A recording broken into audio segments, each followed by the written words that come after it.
Vielen Dank. Es tut mir leid, ich kann nicht auf Deutsch sprechen. Ich wohnte in Genf. Ich habe ein bisschen Deutsch gelernt, aber nicht genug.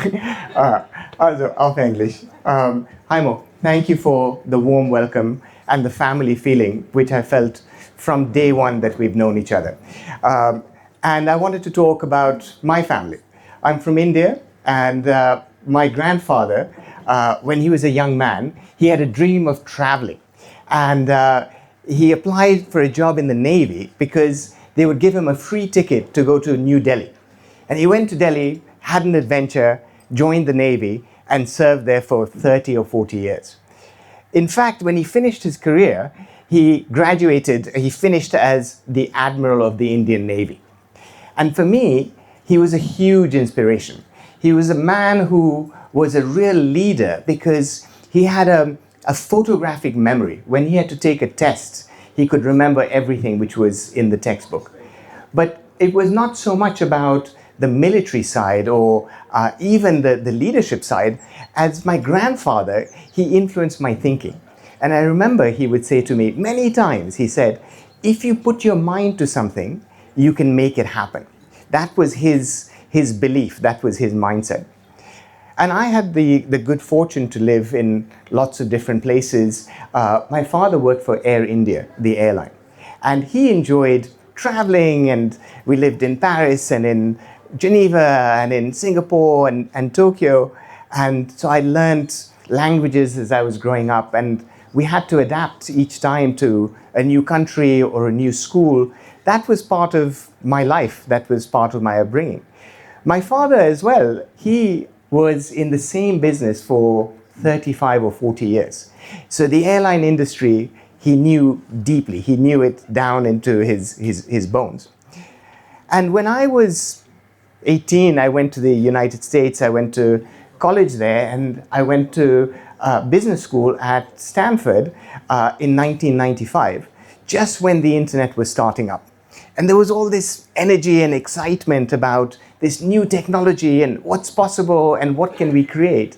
And that's how I became an entrepreneur, because there were so many possibilities, so many things which we could imagine.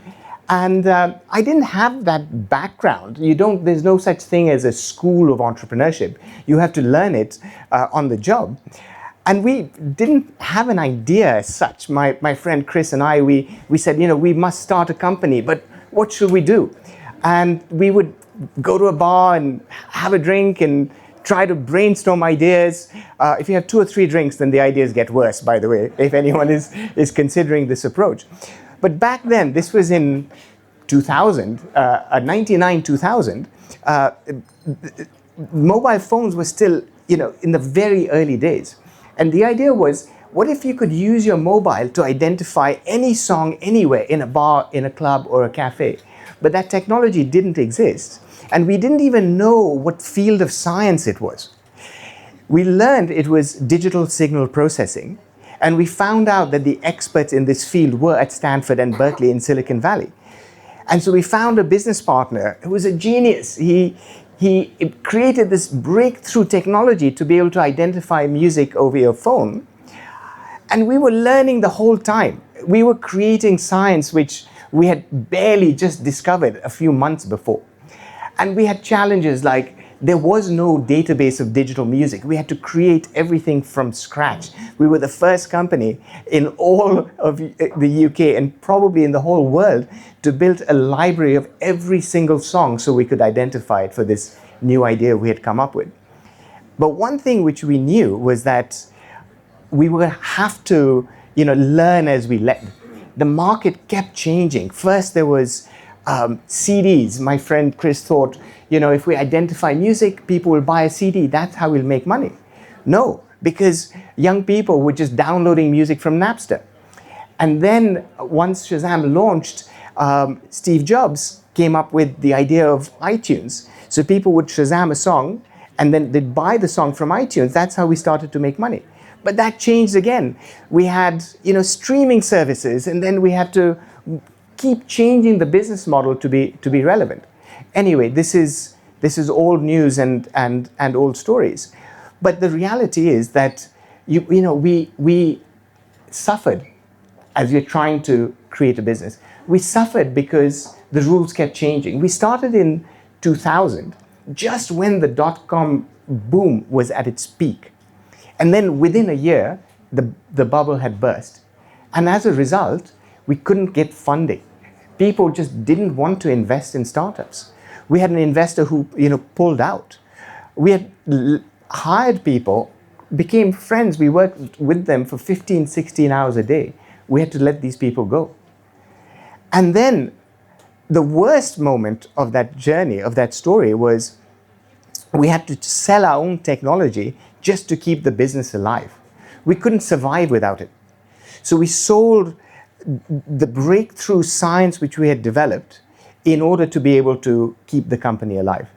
Until 2007 when the iPhone launched, 2008 when the App Store launched, and then Shazam became an app for the first time. And then everything changed because people could just hit a button and identify a song, and they wouldn't have to make a phone call and get a text message and all these experiences which didn't work. And since then, everything changed. It took 10 years before Shazam was used 1 billion times. The next billion took a year.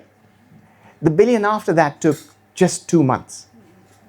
And that is the power of the right technology at the right time, creating a service which had been around for years and years before it became popular, before it became memorable, before it stuck. And you've already told the story, Haimo, so I appreciate it, which is it has a happy ending because we sold the business to Apple. Along the way, we raised enough money to buy back our own technology, so it came back to us.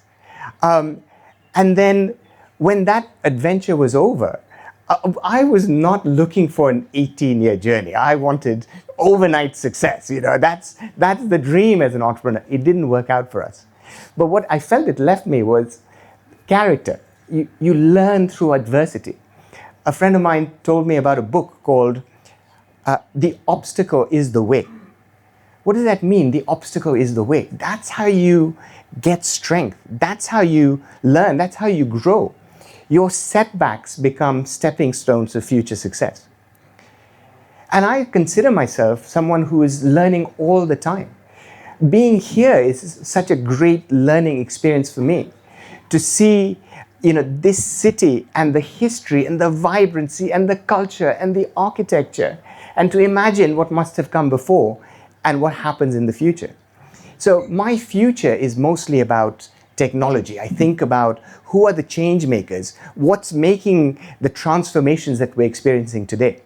And I remember when I first came across AI in the form of the ChatGPT moment, which I'm sure most of us here have had. And people ask me, how do you know? How do you know what's a transformational technology versus something which is just a flash in the pan? And because you talk to people who are explorers. You exchange ideas with people who are building and creating. People who imagine what the future could look like. Who fundamentally believe and are backing themselves to make a difference. Those are the people I like to spend time with. People like Haimo. People like Haimo's friends. People like Liu, who are creating the future you want to be part of. Because that's what's there to play for. And if you think that people have the answers, it's simply not true. My early investment was in OpenAI. I had the great privilege of being one of the early investors after ChatGPT 3 launched. And I know that Sam Altman can only see 6 months or a year into the future, not further. Why? Because this technology is emergent.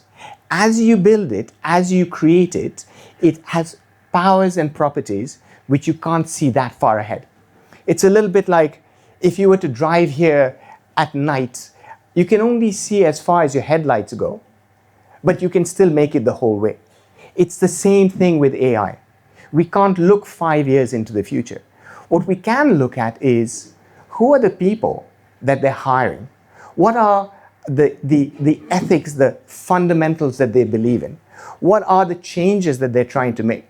And I am an investor, but I consider myself a tech for good investor. I try to back companies which are making a difference to society. So I'm on the board of a company called MiVite, which helps to avoid unconscious bias in recruitment using AI to create a fairer workplace. So that's an example of using technology as a force for good. But when we think about technology, and I'm now 57, I remember when I was a young man, a young entrepreneur, it was all energy and excitement. Now I look at technology and I feel a sense of fear sometimes. How do I use this? How do I adopt it for myself? How do I make the most of it? What if I do something wrong in my business? What if I get sued? And fear for me is not the right emotion. I don't think that fear leads to good outcomes. I feel it myself. Some of you might feel it as well. But I don't think that leads to creativity. I don't think that leads to progress. What does, I think, is curiosity. I'm afraid, well, let me have a play with it. I don't understand it, let me try it. And this is where it takes me back to simple truths. This is how children learn, by exploring, by discovering, by tripping up and falling over and then picking themselves up again. That's what entrepreneurs do as well. If you don't believe in learning and moving and changing and picking yourself up, you won't be an entrepreneur for long. And when you make mistakes, you back yourself to pick yourself up and go again. And it's not a word in English. I use this term, I call it bounce back ability. Being willing to say, I'm going to make mistakes. I'm going to make stupid mistakes. I'm going to make mistakes I've made before, but I'm going to back myself to get through that. And that's what I find myself going back to in this day and age. As leaders, we need to draw on that spirit, not to think that we have all the knowledge. When my grandfather was the Admiral of the Navy, he was the best ship handler in the entire Navy. He knew how to drive that ship better than anyone else. That was then. This is now. This is about saying, I don't know. There was a famous director in Hollywood called William Goldberg who said, no one knows anything in Hollywood. If you did, every movie would be a hit. As leaders, how often do we allow ourselves the luxury to say, I don't know? We should. We don't know the future. We can't predict it. Even the people we look up to and admire and think, wow, they're geniuses, they've created these incredible businesses. They can't see that far out. We have to back ourselves to believe that we can learn, that we can evolve, that we can adapt. We have the strength. And how do we do that? By telling ourselves that story. You have to believe in your own strength. You have to tell yourself, if I put my mind to it, I can thrive in volatility. Not just survive, but thrive. Why? Because I'm building those muscles. I'm building those instincts. I'm building those habits of saying, I'm going to pick myself up and adapt to the future as it changes. And that's what I invite all of you here to do, with me, with Jaime, with his team. Because we have this perhaps once in a generation opportunity to actually create. There's a great saying by Peter Drucker. He says, the best way to predict the future is to create it. And I remember when I was younger, I wanted to be a computer scientist. It didn't work out for me. But now, if you believe in getting your hands dirty, you can create things which were impossible 6 months ago. And that's the spirit which I think brings us together, which gives us, or gives me hope for the future as well, which is the generation of leaders who can look at what's in front of them with curiosity, with energy, with belief that they have the stamina to keep changing as things go. And this is the advice or the message. If I were to look back at my grandfather, my dad, what I've learned, and my daughter being here, which is very special to me, I would say, take that with you, that belief that you can bounce back from setbacks, you can keep learning, you can keep adapting. And I don't think that these skills, I don't think these instincts will let us down anytime soon. So I wish you all the very best in your journey as leaders, as inspirers, and for the months and years ahead. Thank you.